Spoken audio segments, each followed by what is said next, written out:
보크리 TV. 여러분 안녕하십니까. 보크리 TV 각기남입니다. 국민차로 많은 사랑을 받고 있는 아반떼가 새롭게 출시를 앞두고 있습니다. 7번째 모델로 대략 한 1년 반 만에 이제 풀체인지 되는 모델인데요. 일단 이제 앞서 공개된 티저 이미지와 영상만 보더라도 페리 버전에서 저희에게 주었던 그 아쉬움을 많이 만회할 수 있을 것 같습니다. 이번에도 넷상에서 떠들고 있는 여러 가지 추측과 정보들을 모아서 외관 디자인 먼저 살펴보도록 하겠습니다. 매우 날카로운 디자인이었던 AD 페리보다 한층 더 세련된 디자인이 적용된 걸로 보입니다. 파라메트릭 다이나믹스라고 해서 세 개의 선이 만나서 하나의 꼭지점을 이루는 조형미를 살린 디자인 컨셉이라고 하는데, 이번 CN7도 보면 헤드램프와 캐스케이딩 그릴이 이어진 일체형 디자인이 적용된 것으로 보입니다.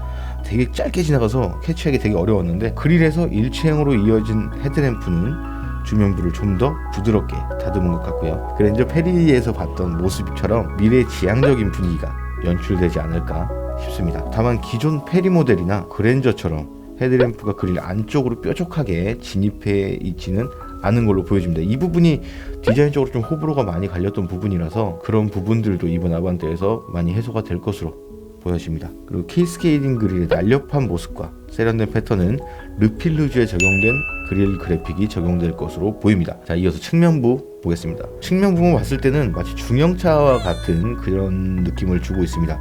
티저 이미지를 보시면 앞과 뒤가 확실히 공격적인데요. 더 길어진 C필러 디자인 덕분에 더 크고 더 길어진 동급 최대 공간성의 준중형 세단으로 느껴집니다. 역대 아반떼 중에 가장 길어졌고 또 육안으로도 그 차이를 확인할 수가 있는데, 그 사이드 캐릭터 라인 아래에도 굴곡이 있어서 역동적인 스포츠 세단 같기도 합니다. 일단 후방으로 가면서 루프 라인은 쿠페 라인을 가져가고 있습니다. 이 라인이 요새는 이제 확실히 대세인 것 같습니다. 이번 아반떼 같은 경우에는 다양한 선과 면을 사용해서 밸런스를 좀 극대화한 모습을 보여주고 있습니다. 자, 휠도 보시면 파라메트릭 주얼 패턴이 들어간 것처럼 보입니다. 전체적인 디자인하고 휠이 통일성을 이루는 모습을 보여주고 있는데, 자, 이미 많은 예상도들과 스파이샷들을 토대로 여러가지 추측들이 난무를 하는 가운데 지금 시점에서 아반떼 CN7의 관건은 바로 휠 디자인인 것 같습니다. 다 잘 나왔는데 휠이 또 엉성하면 또 이것도 좀 꽝이거든요. 그래서 낮고 길고 커진 차체와 전체적으로 스포티하게 변한 이미지를 어떻게 조화롭게 적용해내느냐, 여기서 가장 중요한 부분이 디자인 밸런스 요소인 휠을 얼마나 잘 살리느냐가 굉장히 중요한 관건인데, 역동적으로 디자인을 잘 살린 것 같습니다. 스파이샷으로 봤을 때까지는 전면부나 측면부 대비해서 후면부가 좀 밋밋하거나 엉성해 보이는 느낌이 좀 있었는데, 이번에 공개된 티저 이미지를 봤을 때는 트렁크 리드 볼륨감이랑 사이드라인에서 테일램프까지 이어지는 모습, 디퓨저 볼륨감까지 꽤 괜찮다라는 평들이 있었고, 저 또한 같은 생각이 들었습니다. 패스트팩 치고 뒤가 좀 길어져서 트렁크 공간도 좀 어느 정도 확보가 됐을 것 같습니다. 리어램프에도 보시면 H마크를 본따서 넣는 이제 세심함도 느껴지고요. 아무래도 이번 모델에서 가장 대박인 부분이 측면부의 도어 쪽으로 입체감을 살린 그 라인하고 C필러가 끝나는 지점에 그 날카로운 캐릭터 라인입니다. 에어로다이나믹하고 미적 요소를 동시에 충족하는 중요한 요소로 보여집니다.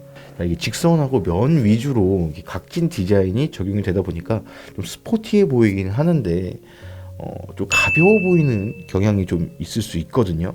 곡선의 요소가 좀 많이 적은 것 같아서.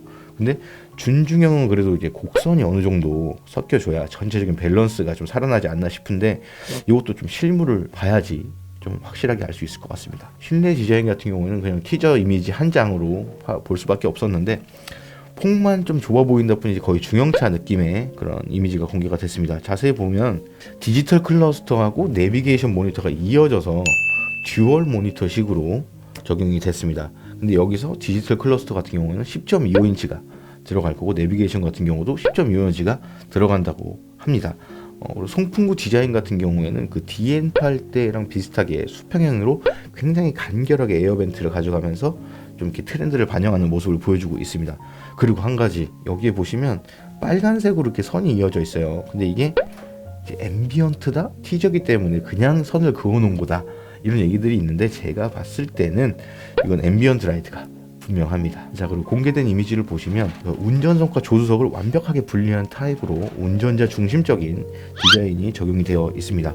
도 그립부터 센터박스까지 확실하게 구역을 나눈 모습을 볼 수 있는데, 이게 VNG 조정석, 그러니까 콕핏을 재해석했다는 설명이 있습니다. 근데 그렇다는 거는 최첨단의 느낌을 주는 그런 실내와 날렵하고 스포티한 구성을 가져가겠다는 얘기가 될 것 같은데, 지금 보기에도 이미지 상으로는 그렇게 보여지고 있고요. 이 조수석에 타신 분들께서는 이제 왼손으로 잡을 부분이 여기에 하나가 더 생겼습니다. 자, 그리고 도어 패턴도 뭔가 흔히 볼 수 있는 플라스틱이 아닌 것 같아요. 이 옆쪽에 보시면 좀 뭔가 직물 소재 같은데, 이것도 아마 실제로 봐야 될 것 같습니다. 뭐 직물이거나 데님이거나 아니면 그냥 그런 디자인 그래픽이거나 그런 패턴이 들어가 있거나 할 것 같은데, 제가 봤을 때 직물 소재로 보여지고요. 자, 이 아래쪽을 보시면 이제 수납 공간도 있고 기어 노브는 버튼식이 아닌 것으로 보여집니다. 뭐 시트 패턴만 보더라도 좀 스포티한 감이 있는데, 뭔가 운전자하고 동승자의 자세를 최대한 잡아주려는 그런 설계가 도입이 된 것 같습니다. 자, 이번 아반떼아 같은 경우는 소나타와 꽤 많은 부분을 공유한다고 보셔도 될 것 같습니다. 10.25인치 내비게이션부터 해서 디지털 클러스터, 3세대 플랫폼만 봐도 그렇죠.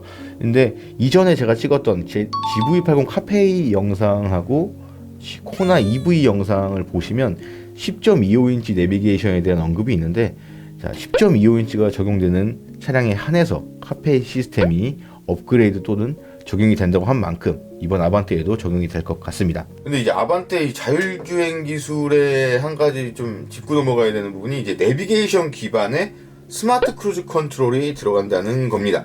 일단 도로마다 제한 속도가 다른데, 바뀌는 제한 속도를 자동적으로 반영을 해서 차량 속도를 변경을 해주고, 커브길이나 뭐 안전구간 이런 상황에 맞춰서 속도를 다 변경해주기도 하고, 또 이제 내비 정보를 기반으로 차량을 제어해주는 그런 기능인데, 이게 또 이제 아반떼에 들어간다고 하니까 한번 기대를 해봐도 좋을 것 같습니다. 이에 이어서 아반떼 트림 구성에 대해서 한번 얘기해 보도록 하겠습니다. 뭐 제네시스처럼 BTO까지는 아니더라도 옵션 패키지를 굉장히 다양하게 한 10개 이상 이렇게 적용을 해서 최대한 취향에 맞게 구성할 수 있게끔 그렇게 적용을 해준다는 얘기가 있습니다.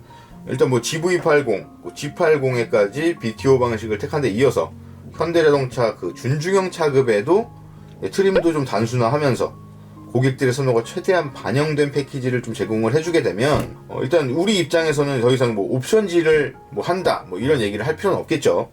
마지막으로 가장 중요한 부분이 남았습니다. 바로 가격인데요. 가격 같은 경우에는 이번 아반떼에 신기술들이 대거 적용될 걸로 보이는 만큼 기존 아반떼보다는 어느 정도 상향 조정될 것으로 보고 있습니다. 일단 그 이유 같은 경우에는 일단 3세대 플랫폼이 적용된 것만 보더라도 어느 정도 올라갈 걸로 예상할 수 있고요. 또 최근에 출시되고 있는 현대자동차의 다양한 차종들을 보시면 여러 가지 안전 편의 사양들이 기본 적용되는 모습들을 보실 수가 있습니다. 그래서 이번 아반떼에도 그럴 걸로 보여지고, 미국만 보더라도 지금 그러고 있거든요. 그래서 이번에 출시되는 아반떼에도 그렇게 적용이 될 거라고 보고 있고요. 그래서 아무래도 가격대 같은 경우에는 일단 기존 AD보다는 높은 가격대로 형성이 될 걸로 보고 있고, 아마 1000만원 후반대가 되지 않을까 조심스럽게 예상을 해봅니다. 예, 또 한 가지 희소식입니다. i30N 벨로스터 N에 들어간 275마력의 36토크를 보여주고 있는 2.0T GDI 엔진이 이번 아반떼에도 들어간다고 합니다. 바로 아반떼 N에 대한 소식인데요.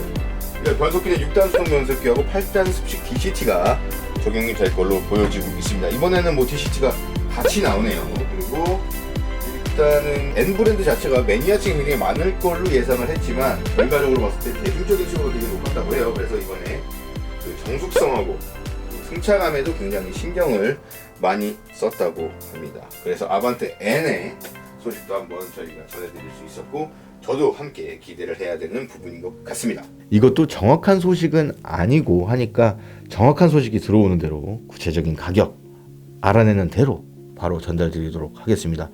오늘 영상이 유익하셨거나 도움이 되셨거나, 그리고 또 재밌으셨다면 구독과 좋아요 그리고 응원 댓글 부탁드리도록 하겠습니다. 모크리 TV